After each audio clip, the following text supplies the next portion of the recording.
Послание высших сил от вашего рода. Давайте посмотрим, кто бы вам хотел передать это послание. И это отец. Отец, который находится на том свете.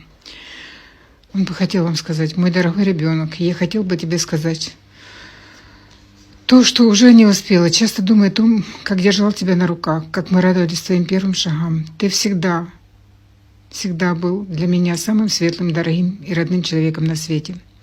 Возможно, я писал тебе эти слова мысленно, но так и не передал их. Очень сожалею, что не был рядом, когда это было важно. Но знай, моя любовь к тебе безгранична. Я часто хочу предупредить тебя. Будь осторожна в своем окружении. Далеко не все люди, которых ты считаешь близкими и искренними. Защищай себя и свое сердце от разочарования и боли.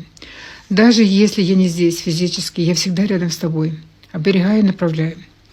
Когда ты чувствуешь прикосновение ветра или замечаешь что-то особенное вокруг, знай, что это я. Моя любовь и защита всегда будет с тобой. Делай шаги уверенно, и отдыхай, и люби жизнь. Я рядом, даже если ты меня не видишь. Если ты чувствуешь оклик в душе, подпишись на энергию рода, поставь сердечко, сохрани это послание. Да будет так.